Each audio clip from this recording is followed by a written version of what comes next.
Guys কি অবস্থা সবার? অনেকদিন পর একটা নতুন টাইপের একটা কন্টেন্ট নিয়ে আসছি।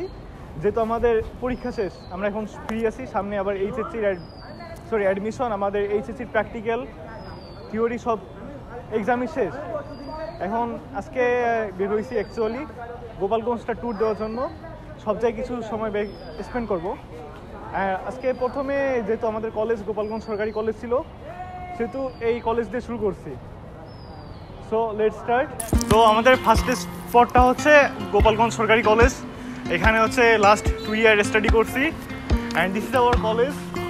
এখানে এই পাশে একটা 10 তলা একটা বিল্ডিং আছে, এটা হচ্ছে নতুন, এখনও নতুন ক্লাস শুরু হয়েছে। আর আমাদের বিল্ডিংটা ছিল এই বিল্ডিংটার ওই সাইডে, ওইটা হচ্ছে বিজ্ঞান ভবন। আর সামনের যে বিল্ডিং এটা হচ্ছে সমাজ বিজ্ঞান ভবন মেবি। এটা হচ্ছে সেই 10 তলা বিল্ডিং, সামনে এটা হচ্ছে প্রশাসনিক ভবন, দেন হচ্ছে এটা হচ্ছে সমাজবিজ্ঞান ভবন মেবি। আর এই যে এই বিল্ডিংটার পিছনের সাইডে আছে আমাদের সেই বিজ্ঞান ভবন, যেখানে আমাদের ক্লাস হইতো। এখনও ক্লাস হয় কিছু।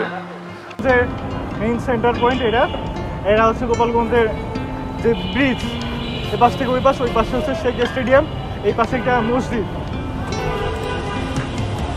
আর মাঝখানে একটা খাল গেছে, খাল থেকে এত বিশ্রী গন্ধ আসতেছে, এটা না বললেই চলতো।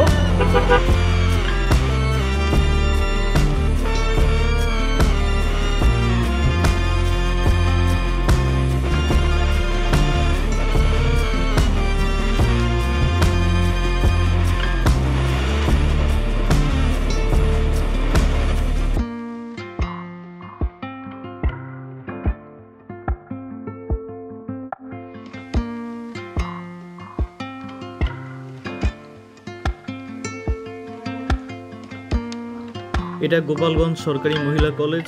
আমাদের এইচএসসির পরীক্ষা প্র্যাকটিক্যাল সব এখানে হয়েছিল। আর এই রাস্তাটা একটু সবসময় বিজি থাকে, বাট আজকে এটা অতটা বিজি ছিল না। আর বাম সাইডে একটা খাল আসছে, আর তার সামনের দিকে আরেকটা প্রাইমারি স্কুল আছে। এখানে বেশি স্টুডেন্টস নাই আই গেস। মহিলা কলেজের পাশে এই যে সেই প্রাইমারি স্কুল, এটার নাম শিশু কল্যাণ সরকারি প্রাথমিক বিদ্যালয়। এখানে স্টুডেন্ট অতটা নাই আই গেস। আর তার পাশে অডিটোরিয়াম, গোপালগঞ্জের কোনো প্রোগ্রাম থাকলে সেটা এইখানেই হয়।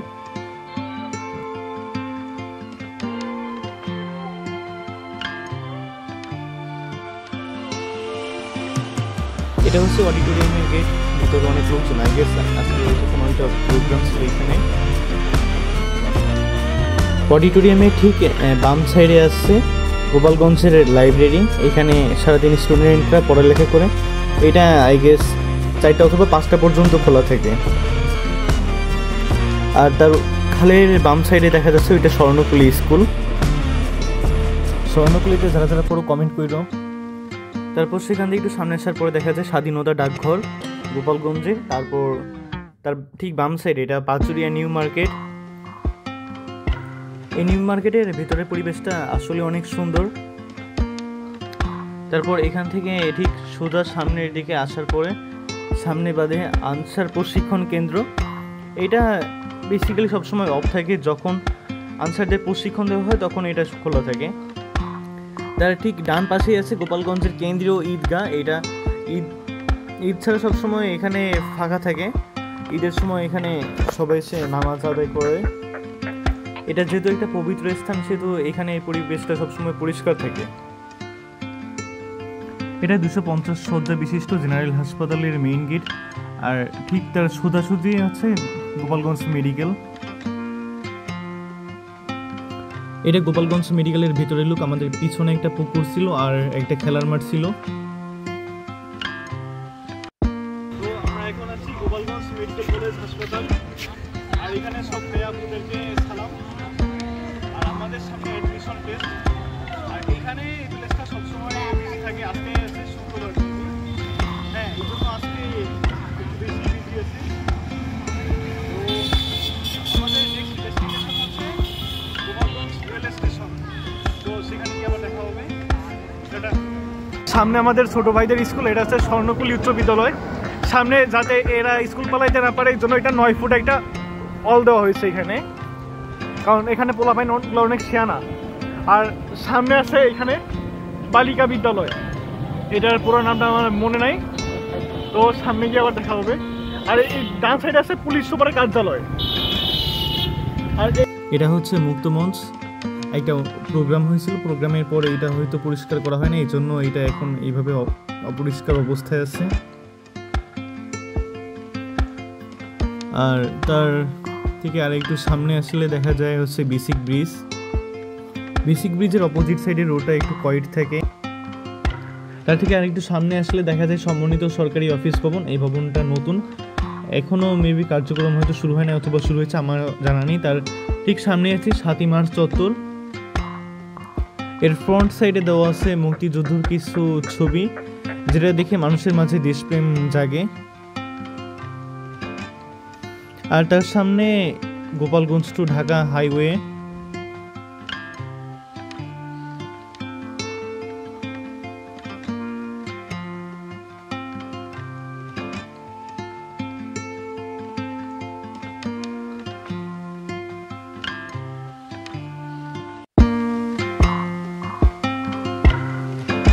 সাতই মার্চ চত্বর থেকে আর একটু সামনে আসলে দেখা যায় গোপালগঞ্জ রেল স্টেশন।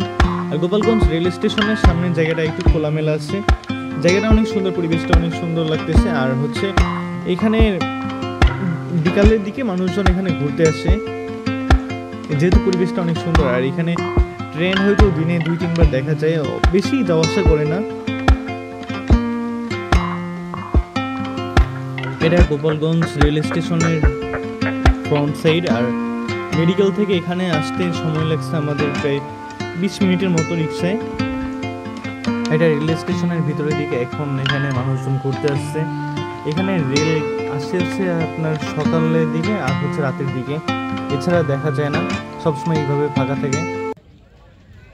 তো আমাদের লাস্ট ডেস্টিনেশন ছিল গোপালগঞ্জ রেল স্টেশন, আর আমরা এখন চলে এসেছি। আর নেক্সট ভিডিওতে আবার দেখা হবে। সো আজকের মতো এই পর্যন্ত, take care and bye by.